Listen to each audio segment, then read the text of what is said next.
Este vídeo é uma apresentação do trabalho de fim de curso da Faculdade de Engenharia Elétrica e Computação da Unicamp, elaborado por Pedro Gabriel Calixto Mendonça e Gustavo Menezes Rocha. Apresentaremos a seguir a análise do uso de métricas de similaridade no agrupamento de casos de testes baseados em modelos de estado. Devido à necessidade crescente de teste de software, principalmente em sistemas críticos, muitas ferramentas de testes automatizados foram desenvolvidas. Ferramentas essas que, apesar de auxiliar na descoberta de novos erros, produzem um volume enorme de testes, ao ponto da execução de todos os testes poder levar várias horas ou mesmo dias. Em situações onde o tempo é limitado, especialistas se veem obrigados a analisar a base de testes manualmente. Estudos indicam que a partir de cerca de 14 casos, a performance humana na análise começa a degradar. Muitas bases chegam a ter milhares de casos de testes. Surge então o problema da priorização. Seria possível criar uma ferramenta para encontrar uma ordem melhor para a execução dos testes? Uma ordem ótima deveria ser capaz de executar testes que têm maior probabilidade de encontrar erros primeiro. Propomos então uma ferramenta para auxiliar o especialista na priorização dos casos de teste. Essa ferramenta é baseada em técnicas de agrupamento ou clustering. A ideia é agrupar testes que têm uma maior semelhança entre eles em um mesmo grupo. Isso reduz o número de comparações que o especialista deve realizar, pois grupos são homogêneos e permitiria que o especialista focasse na seleção de testes entre grupos diferentes. Além disso, o número de grupos seria muito menor que o número total de casos de teste. O processo de seleção baseado em prioridade pode ser visto como 3 etapas. A primeira seria aglomerar casos de testes em grupos. A segunda seria ordenar os casos de testes dentro de um mesmo grupo. E a terceira seria uma seleção dos casos de teste de cada grupo. Neste trabalho, focamos apenas na etapa de aglomeração dos casos de testes em grupos. A imagem apresenta as técnicas do processo de agrupamento. A primeira dela é a representação dos dados. Os casos de teste aqui estudados são gerados automaticamente pela ferramenta Condado, que foi desenvolvida no Instituto de Computação da Unicamp, em parceria com o Instituto Nacional de Pesquisas Espaciais. Essa ferramenta gera os casos de teste em forma de texto, o que permite sem muito esforço que usemos técnicas da mineração de dados sobre os arquivos de teste. De fato, existem diversas funções para medir o quão diferente ou o quão semelhantes são dois pedaços de texto. A terceira etapa consiste na fase de agrupamento. Conhecidas as distâncias entre pares de casos de teste, deve-se decidir quais deles formam grupos, e para isso usamos algoritmos de agrupamentos hierárquicos, pois permitem construir árvores de classificação, também conhecidas como dendrogramas. Por fim, fazemos análise estatística das diferentes árvores geradas e comparamos a topologia delas umas com as outras.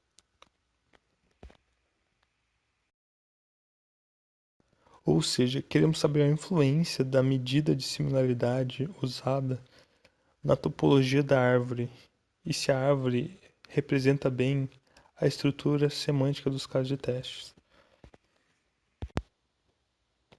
Na imagem vemos um exemplo de caso de teste. Percebemos que muitos termos sintáticos da linguagem de descrição dos testes gerados automaticamente pela ferramenta são repetidos. Em uma das representações do caso de teste, removemos essa redundância para avaliar o impacto no agrupamento final. Porém, sabemos que por uma solução mais genérica, isso não é desejável. Uma outra abordagem é a abordagem por termos ou tokens. Consideramos uma palavra, ou seja, uma sequência contígua de caracteres, como um único símbolo, ou seja, uma métrica que comparasse o número de caracteres diferentes retornaria 1 para uma representação em tokens e 18 para a representação normal, pois há 18 caracteres de diferença entre os dois casos de teste e apenas um termo diferente entre os dois casos de teste. Ou seja, temos como resultado 4 representações: a completa, que preserva o texto original dos casos de teste; a reduzida, que remove marcadores da sintaxe dos casos de teste; a completa em modo tokens, ou seja, completa, em que cada palavra é tratada individualmente como um único símbolo, e a reduzida, que é o texto original sem os marcadores, tratado como sequência de símbolos.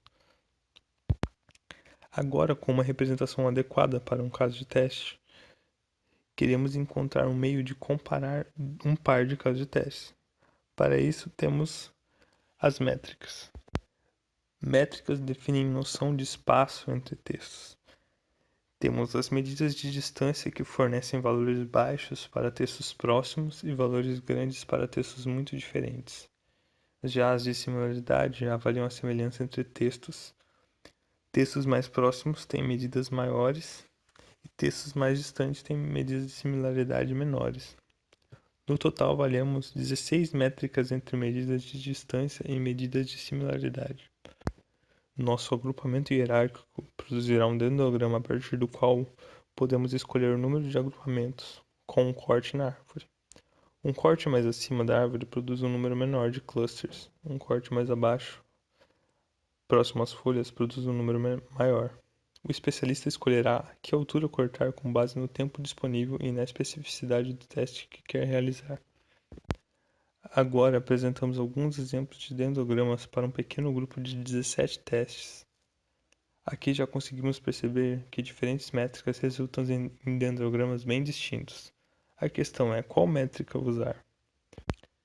Dentre tantas representações e tantas métricas, tentamos tirar um sentido inicial dos dados, olhando inicialmente para os pares mais próximos e mais distantes de acordo com cada medida. E de fato há algum padrão. Os mínimos tendem a ser os mesmos entre as várias medidas e os máximos também. Resolvemos então explorar a relação entre pares de medidas através de scatterplots e percebemos que de fato para algumas medidas a relação é bem nítida, já para outras nem tanto. Por isso calculamos os coeficientes de Spearman e Pearson para todos os pares de métricas e percebemos que para muitos pares a correlação é muito alta. Uma observação muito interessante que fizemos foi de que distâncias que têm correlação alta tendem a produzir dendrogramas isomórficos. Dendrogramas isomórficos são aqueles que têm estrutura topológica equivalentes. A imagem mostra uma tabela onde o x representa o isomorfismo entre os dendrogramas gerados para as duas medidas. Perceba na tabela de isomorfismos que muitos dos pares isomórficos tinham correlações próximas de 1. Aqui, a tabela exibe os isomorfismos na representação reduzida. Percebemos que as mesmas métricas aparecem novamente com dendrogramas isomórficos, indicando que elas são substituíveis umas pelas outras, pois geram dendrogramas muito próximos, independente da representação. Já para representações por tokens, temos muito mais isomorfismos. Isso se deve ao fato da perda de nuances, pois não se compara a caracteres internos das palavras. Já aqui tentamos verificar se havia isomorfismos entre dendrogramas gerados pela mesma medida, mas em representações diferentes. Percebemos que há um certo grau de isomorfismo da representação completa para a reduzida. Isso é ainda mais evidente se usarmos representações tokens. Isso é algo positivo, pois se a reduzida gera dendrogramas equivalentes à completa, não precisamos reduzir ou tratar os testes antes de aplicarmos as medidas.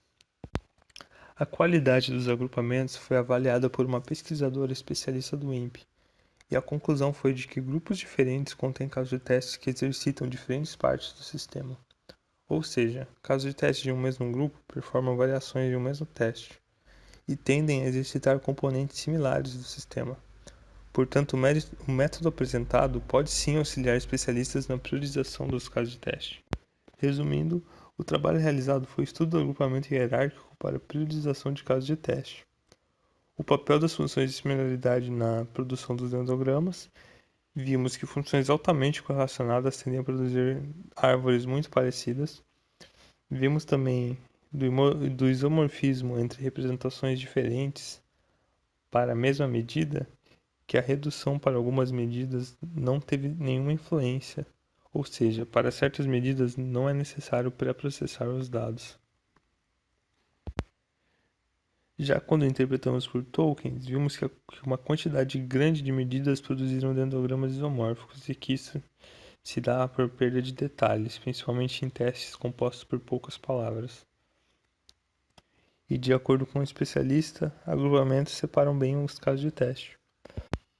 Como sugestões para estudos futuros temos: avaliar a influência de diferentes métodos de agregação dos endogramas, considerar distâncias de kernel, bastante usadas em machine learning, usar outras técnicas para comparar árvores, como por exemplo índice de consenso, e por último aumentar o conjunto de casos de teste usando textos de variados tamanhos.